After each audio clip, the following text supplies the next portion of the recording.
Je suis contente d'être avec vous ce soir. Je remercie Dieu pour ce temps qu'on a ensemble et j'espère que le partage d'aujourd'hui va pouvoir vous conduire dans la puissance de la vérité en Jésus-Christ. Donc, le partage d'aujourd'hui est le fruit d'une lecture vraiment inspirante que j'ai faite dernièrement et dans un souci d'intégrité, je vais mettre en commentaire la bibliographie de celui-ci. Ce qui est encore plus grand au travers du partage de ce soir, c'est que Dieu a continué d'œuvrer par son esprit d'une façon vraiment puissante et transformatrice dans mon cœur et j'espère que ça va être le cas pour chacun d'entre vous ce soir également. Donc, je vous conduis dans le livre des Actes des Apôtres. Lorsqu'on regarde au commencement du livre des Actes, on comprend que la nouvelle communauté est conduite par le Saint-Esprit de Dieu. Et c'est la présence de cet esprit-là qui assure le bon fonctionnement. Ainsi, nous comprenons que le don du Saint-Esprit assure l'unanimité. Il assure l'unité entre eux. À la lecture du texte des Actes, tout me porte à croire que l'adversité se trouve à l'extérieur du groupe. On voit des signes, on voit des miracles, on voit les disciples remplis de l'Esprit qui prêchent la bonne nouvelle partout. On assiste vraiment aux prémices de l'Église de Christ. Pierre et Jean sont arrêtés, mais ils sont tellement remplis du Saint-Esprit qu'ils rejettent complètement l'interdiction de prononcer le nom de Jésus. L'intimidation et les pressions n'ont pas raison d'eux. Et une fois qu'ils sont libérés, ils retournent vers les leurs. Puis ils s'unissent ensemble d'une même voix.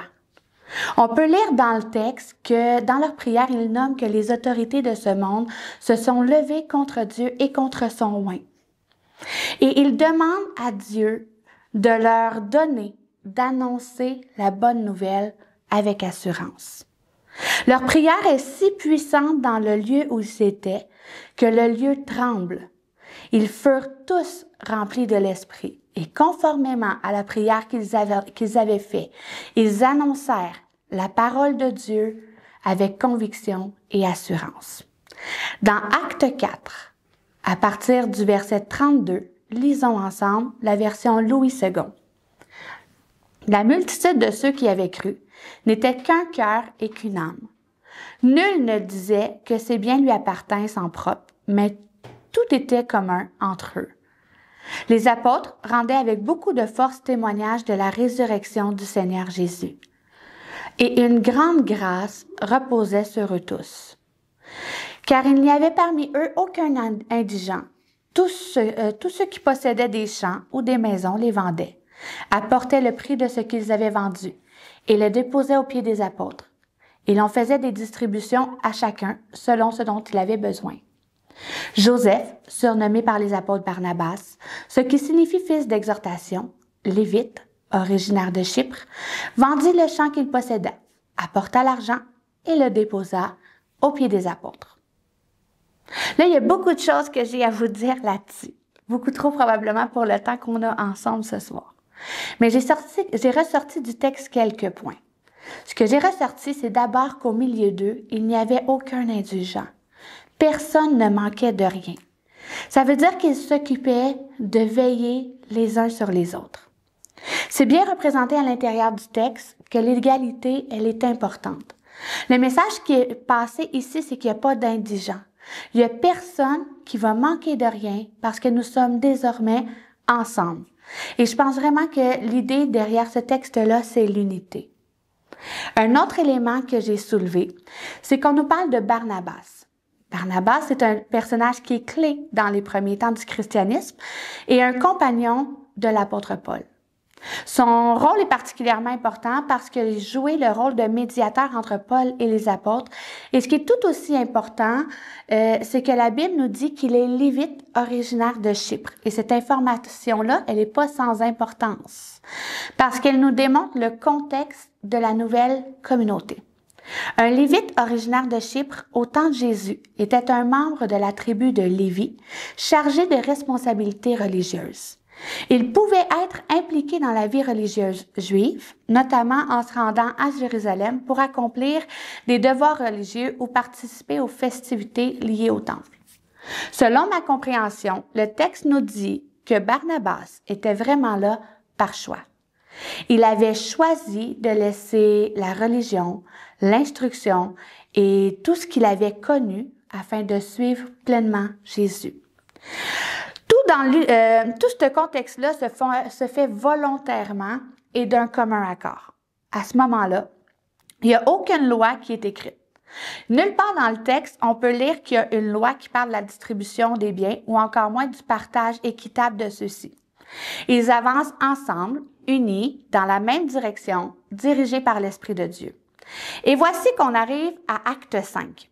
Lisons ensemble. Mais un homme nommé Ananias avec Saphira, sa femme, vendit une propriété et retint une partie du prix, sa femme le sachant. Puis il apporta le reste et le déposa aux pieds des apôtres. Pierre lui dit, et si je fais une parenthèse, il lui pose une question.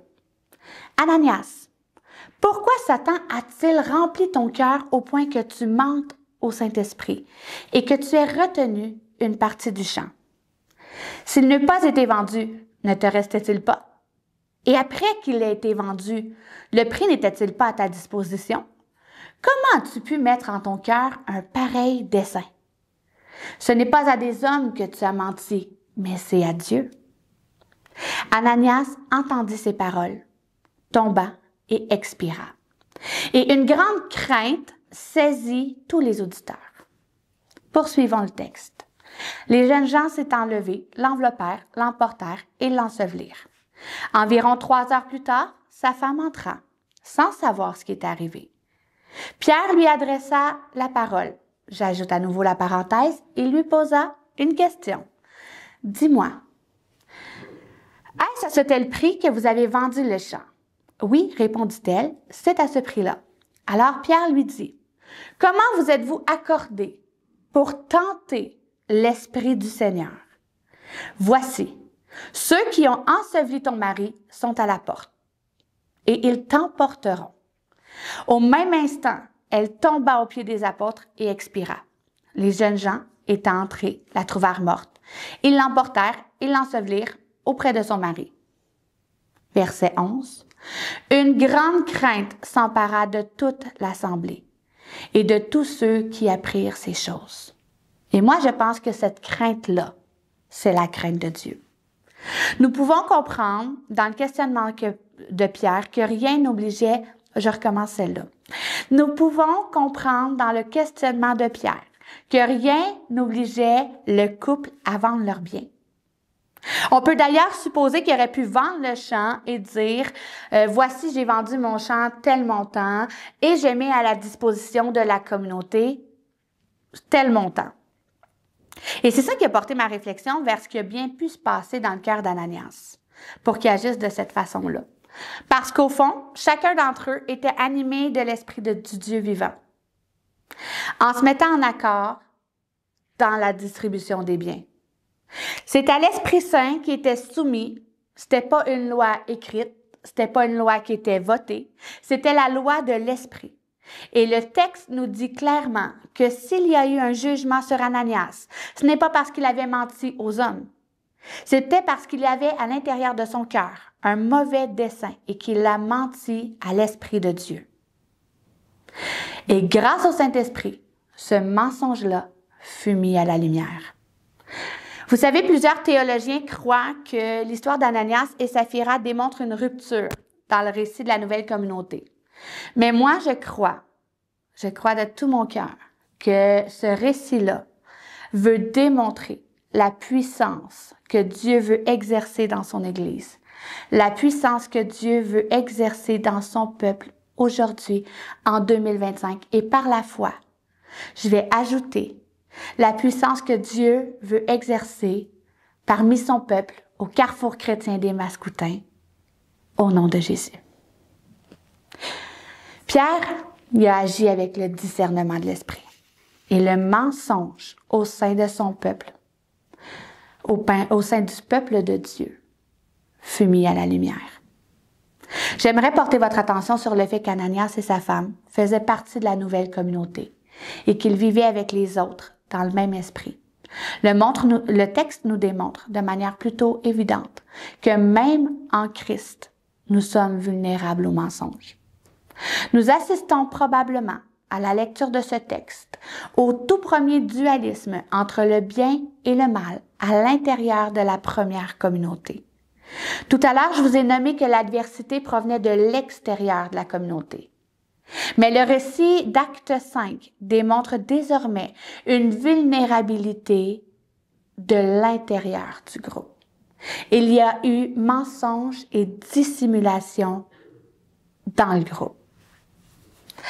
Dans ce chapitre, nous voyons apparaître le premier péché de la communauté. De la même manière que le mensonge avait été dissimulé avec ruse dans le Jardin d'Éden et mis en lumière par une simple question de Dieu, nous retrouvons dans l'histoire des premiers chrétiens la dissimulation et le mensonge mis à la lumière par une simple question de l'Esprit de Dieu.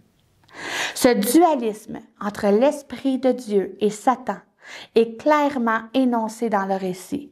Et ce que nous pouvons comprendre, c'est que c'est Dieu lui-même qui est au combat. Mais au combat de quoi? Vous savez, dans ce récit-là, il me semble que la mort, c'est assez drastique pour un mensonge. Mais est-ce que c'est possible que par ce mensonge-là, l'accès du Saint-Esprit aurait pu être bloqué?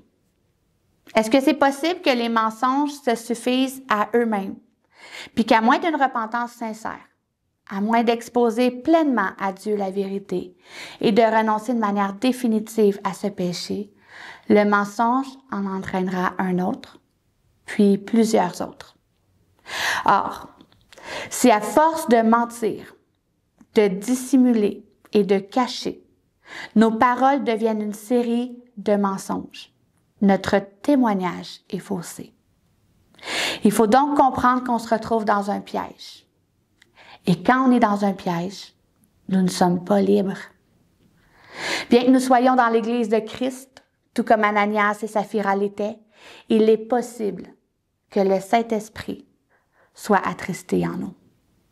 Est-il possible qu'il n'y ait pas un champ d'action plein, que le champ ne soit pas libre complètement au Saint-Esprit pour remplir de manière efficace son œuvre à travers nous? Oui, on l'a reçu. Il est là. Il vit en nous. C'est le don gratuit de Dieu pour quiconque croit en son Fils Jésus. Nous avons désormais accès à Dieu. Et c'est par sa grâce et uniquement par sa grâce que nous sommes sauvés. Mais laissons-nous le Saint-Esprit agir pleinement à travers nous? Vous savez, je crois qu'il n'est pas trop tard. On le sait, il n'y a pas de condamnation pour ceux qui sont en Jésus. Et ce soir, j'ai envie de vous dire que si vous êtes pris dans un mensonge, un petit mensonge ou un gros mensonge, bien, je pense que c'est le temps de le confesser parce que Dieu s'apprête à mettre les choses à la lumière. Il n'est pas trop tard pour revenir à Christ. Repentez-vous et permettez à l'Esprit de Dieu de se manifester pleinement, de manifester pleinement sa gloire dans vos vies, parce qu'en tant qu'enfants de Dieu, nous sommes appelés à beaucoup plus encore. Si vous êtes pris dans un mensonge à cause de quelqu'un d'autre et que ça vous semble impossible d'en sortir, que ça vous semble trop laid pour en parler, ouvrez la bouche et parlez. Ne sortez pas du sentier étroit de la justice de Dieu. Si vous êtes incapable de remettre à Dieu tout seul, trouvez une personne de confiance et mettez les choses à la lumière devant Dieu. Il n'est jamais trop tard pour dire la vérité en Jésus. Vous savez, ça m'a pris un certain temps pour comprendre que mettre à la lumière n'a rien à voir avec l'accusation, le jugement ou la condamnation. Nous avons le droit de refuser le mensonge au nom de Jésus. Et à l'image de Pierre dans le texte, il nous suffit de faire un constat des faits. En aucun moment, Pierre n'a supposé être le juge d'Ananias ou Saphira. Il a ouvert la bouche et convaincu par l'Esprit de Dieu qui vivait en lui. Il a posé une question. Et c'est cette question qui a exposé la vérité.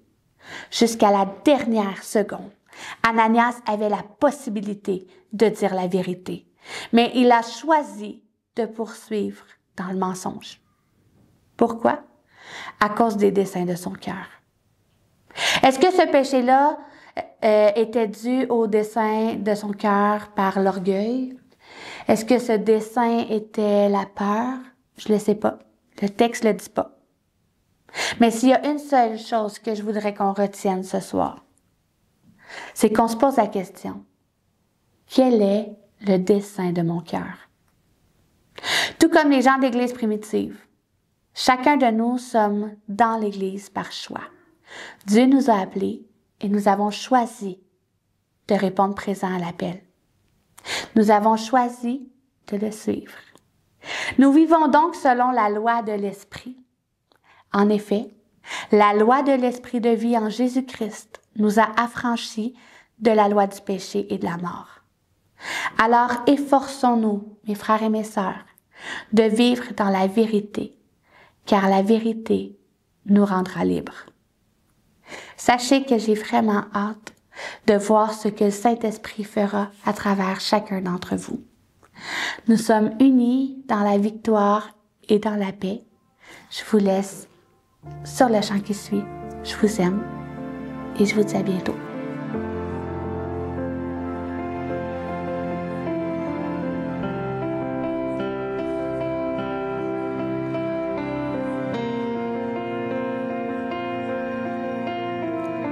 Me voici à genoux devant toi, j'abandonne tout, j'abandonne tout. Mon seul désir, alors que tu m'as dit, c'est d'être avec toi. C'est d'être avec toi. Je m'abandonne.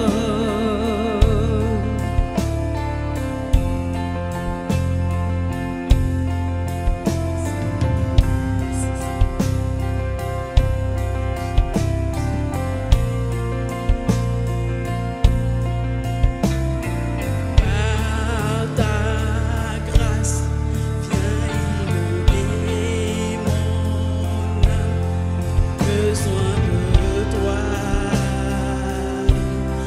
besoin de toi. Tes bras ouverts, tu entends ma prière. Parle à mon cœur, oh oui, parle à mon cœur. Je m'abandonne.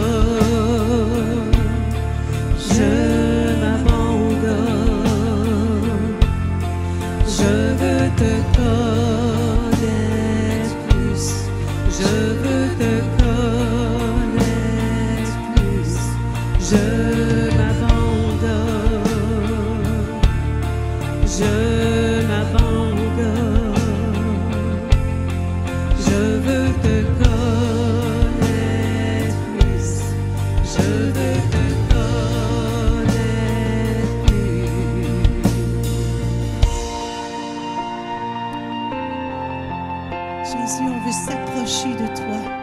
On veut te connaître plus, Seigneur. On veut être imprégné de ta présence en ce moment, Jésus. Viens, Seigneur, dans nos cœurs. Tel un vent puissant, souffle maintenant. Dieu vient régner, Dieu vient régner en moi. Tel un ouragan, réveille mon âme. Dieu vient régner, Dieu vient régner en moi.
Je veux te connaître plus. Je veux te connaître plus. Je m'abandonne. Je m'abandonne. Je veux te connaître plus. Je veux te connaître plus. Encore. Je m'abandonne, je m'abandonne, je veux te connaître plus, je veux te connaître plus. Alléluia, merci Seigneur Jésus. Alléluia, que c'est entre tes mains, Seigneur, qu'on s'abandonne, Seigneur. Qu'on abandonne toutes choses, tout ce qui est un fardeau pour nous, tout ce qui ne va pas bien. Alléluia, Seigneur, on peut déposer au pied de ta croix, Seigneur. Puis, Éternel, tu nous donnes la force, Seigneur. Tu nous relèves, tu nous fortifies, Seigneur. Merci, Seigneur, qu'en s'abandonnant à toi, Seigneur, c'est toi qui nous relèves, Seigneur. Alléluia, merci, Seigneur, de ce que tu fais en ce moment, Seigneur. De ce que tu réponds, Seigneur. De ce que tu déposes, Seigneur, du mot, Seigneur, qu'on a besoin d'entendre, Seigneur, de toi, ta parole, Seigneur. Merci pour ce que tu fais, Seigneur. Sois glorifié, Seigneur, sois élevé, Seigneur. Amen. Encore une fois, je m'abandonne. Alléluia. Alléluia. Je veux te connaître plus. Je veux te connaître plus. Je m'abandonne. Je m'abandonne. Je veux te connaître plus. Je veux te connaître plus. Je